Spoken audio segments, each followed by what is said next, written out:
শিক্ষার্থী বন্ধুরা আসসালামু আলাইকুম। স্বাগতম জানাচ্ছি বাংলাদেশ শিক্ষা বার্তার নতুন একটি ভিডিওতে। আজকের এই ভিডিওতে তোমরা যারা 2024 সালে এইচএসসি পরীক্ষা দিচ্ছ তাদের জন্য একটি গুরুত্বপূর্ণ দিক নির্দেশনামূলক আলোচনা থাকবে এবং পাশাপাশি তোমাদের একটি গুরুত্বপূর্ণ তথ্য থাকবে যে তোমাদের এইচএসসি পরীক্ষা যে 4 তারিখে হওয়ার কথা ছিল, অর্থাৎ 4 আগস্ট যে পরীক্ষা আবার পুনরায় শুরু হওয়ার কথা ছিল সেটি হবে নাকি সেই বিষয়ে আজকে পূর্ণাঙ্গভাবে তুলে ধরবো। তো এটি নিয়ে কিন্তু দ্য ডেলি ক্যাম্পাসে একটি কিন্তু নিউজ প্রকাশিত হয়েছে, সেই নিউজটি কিন্তু আমি তোমাদের পড়ে শোনাবো। পাশাপাশি তোমাদের আজকে একটি গুরুত্বপূর্ণ একটি নিউজ দিব যে তোমাদের পরীক্ষাটা আসলেই চলমান পরিস্থিতিতে আন্দোলন চলাকালীন সময়ে তোমাদের পরীক্ষাটা হতে পারে কিনা এটা নিয়েও কিন্তু একটি নিউজ প্রকাশিত হয়েছে। তো শিক্ষা মন্ত্রণালয় কি বলেছে, শিক্ষা বোর্ডের চেয়ারম্যানরা কি বলেছে, এটি কিন্তু তোমাদের আজকে ভিডিওতে তোমাদের তুলে ধরবো। আর শিক্ষা সম্পর্কিত সকল তথ্য এবং তোমাদের পরীক্ষা সম্পর্কিত সকল নিউজ, সকল তথ্য, সকল আপডেট কিন্তু তোমরা আমাদের এই চ্যানেলে পেয়ে যাবা।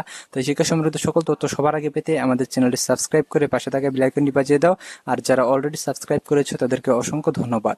আর তোমাদের বারবার বলতেছি যে তোমরা যারা এখনো সাবস্ক্রাইব করেনি সাবস্ক্রাইব করে রাখো, কারণ আমরা ভিডিও ছাড়লে যাতে তোমাদের নোটিফিকেশনে চলে যায়। আর তোমরা যারা ভিডিওটি দেখতেছো ভিডিওটিতে একটি লাইক দিয়ে দাও এবং তোমাদের কোনো প্রশ্ন থাকলে কমেন্টে তোমরা প্রশ্ন করবা, আমি অবশ্যই আনসার দেওয়ার চেষ্টা করব। কিছু গুরুত্বপূর্ণ আলোচনা করে নিই, সেটি হচ্ছে যে তোমাদের পরীক্ষা যেহেতু বারবার স্থগিত হয়ে যাচ্ছে, দেখা যাচ্ছে যে তোমাদের 28 তারিখে পরীক্ষা হওয়ার কথা ছিল, 1 তারিখে পরীক্ষা হওয়ার কথা ছিল, এগুলো কিন্তু বারবার কিন্তু স্থগিত হয়ে আবার ডেট কিন্তু ফিক্সড করা হয়েছে যে তোমাদের 4 আগস্ট তোমাদের এইচএসসি পরীক্ষা অনুষ্ঠিত হবে।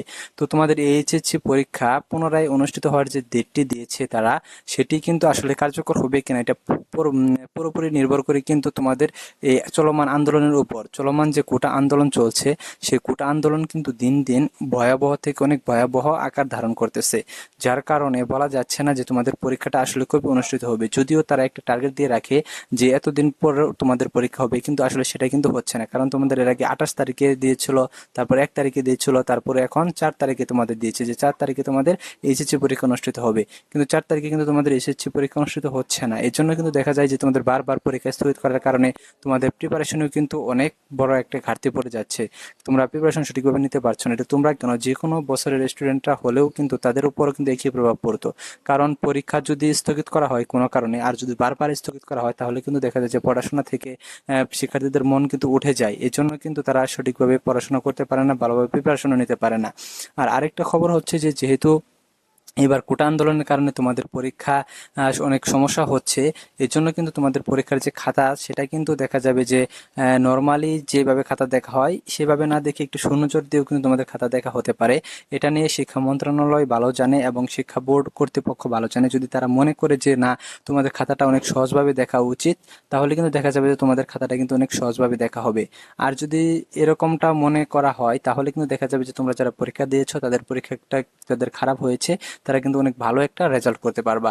তো আসো আমরা আসলে নিউজটি দেখে নিই যে 4 আগস্ট যে পরীক্ষা সেটা স্থগিত হতে পারে, এই সিদ্ধান্তটি আমরা এখন তোমাদের পড়ে শোনাই। তো এই দেখতে পাচ্ছ যে এটি ডেইলি ক্যাম্পাসের প্রকাশিত এবং এটি প্রকাশ করা হয়েছে একটা 55 31 জুলাই অর্থাৎ আজকে। তো এইচএসসি 4 আগস্টের পরীক্ষা স্থগিত হতে পারে সিদ্ধান্তকাল, অর্থাৎ আগামীকাল কিন্তু তোমাদের এটা সিদ্ধান্ত হবে যে তোমাদের এইচএসসি পরীক্ষা 4 আগস্টে স্থগিত হবে কিনা। আমরা পরে বিস্তারিত পড়ে শোনাচ্ছি। সরকারি চাকরিতে কোটা সংস্কারের আন্দোলনকে ঘিরে উদ্ভূত পরিস্থিতিতে আগামী 4 আগস্ট অনুষ্ঠেয় এইচএসসি পরীক্ষা স্থগিত করা হতে পারে। আগামীকাল বৃহস্পতিবার 1 আগস্ট এ বিষয়ে সিদ্ধান্ত নেওয়া হবে। তো যেহেতু 1 তারিখে অর্থাৎ কালকে সিদ্ধান্ত নেওয়া হবে, তাহলে কিন্তু দেখা যাচ্ছে যে তোমরা একটু সময় পাচ্ছ, তো এতে ঘাবড়ানোর কিছু নেই। দেখো, বুধবার 31 জুলাই আন্তঃশিক্ষা সমন্বয় বোর্ডের উচ্চ পর্যায়ের একাধিক কর্মকর্তা দ্য ডেইলি ক্যাম্পাসকে তথ্য জানিয়েছেন। এ বিষয়ে আন্তঃশিক্ষা সমন্বয় বোর্ড সভাপতি ও ঢাকা মাধ্যমিক ও উচ্চ মাধ্যমিক শিক্ষা বোর্ডের চেয়ারম্যান অধ্যাপক তপন কুমার সরকার দ্য ডেইলি ক্যাম্পাসকে বলেন, পরীক্ষা পেছানো নিয়ে এখনো কোনো সিদ্ধান্ত হয়নি। সার্বিক পরিস্থিতি আমরা মন্ত্রণালয়কে অবহিত করেছি, আশা করছি আগামীকাল বৃহস্পতিবার এ বিষয়ে সিদ্ধান্ত জানিয়ে দিতে পারবো। ঢাকা শিক্ষা বোর্ড একটি সূত্র জানিয়েছে, দেশের চলমান পরিস্থিতি স্বাভাবিক না হওয়া পর্যন্ত এসএসসি পরীক্ষা স্থগিত রাখা হবে। এটিও কিন্তু তোমাদের একটি গুরুত্বপূর্ণ একটি নিউজ যে দেশের চলমান পরিস্থিতি স্বাভাবিক না হওয়া পর্যন্ত কিন্তু পরীক্ষা স্থগিত রাখা হবে। এটাও কিন্তু হতে পারে, কারণ পরিস্থিতি যদি স্বাভাবিক না হয় তাহলে কিন্তু পরীক্ষা নেওয়া সম্ভব না। একের পর এক পরীক্ষা কিন্তু এইভাবে স্থগিত দিয়েই যাবে। তার পরিস্থিতি পুরোপুরি স্বাভাবিক হওয়ার পর পরীক্ষা শুরুর বিষয়ে পরামর্শ দেওয়া হয়েছে। এটি কিন্তু আসলে যুক্তিযুক্ত একটি ব্যাপার, কারণ পরীক্ষা যদি স্থগিত হয়ে যায় তাহলে কিন্তু দেখা যাবে যে তোমাদের এই চলমান আন্দোলনটা যদি না কমে তাহলে কিন্তু সেই স্থগিতে কিন্তু পুনরায় কিন্তু চালু করা কিন্তু আসলে সম্ভব না।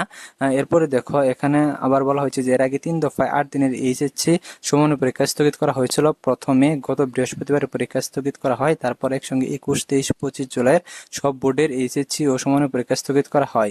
পরবর্তী পরীক্ষা ছিল আগামী 28 জুলাই এবং 1 আগস্ট। এই পরীক্ষাও কিন্তু স্থগিত করা হয়। এখন আগামী 4 আগস্টের পরীক্ষা স্থগিত করা নিয়ে ভাবছে সরকার। তো দেখো এখন যেহেতু তোমাদের আন্দোলনটা অনেক বেশি হচ্ছে, যে তোমাদের শিক্ষার্থীরা রাস্তায় কিন্তু নেমে পড়েছে, কারফিউ জারি করার পরেও কিন্তু তারা আন্দোলন থেকে পিছপা হচ্ছে না, যেহেতু এটি একটি বিরাট একটি লড়াই ছাত্র সমাজের জন্য। তো তারা আন্দোলন করতেছে যৌক্তিক উপায়, কিন্তু এটি প্রভাব পড়েছে পুরোপুরি তোমাদের এইচএসসি পরীক্ষার্থীদের উপর এবং ন্যাশনাল ইউনিভার্সিটি যাদের পরীক্ষা হচ্ছে তাদের উপর কিন্তু পুরোপুরি প্রভাব পড়েছে।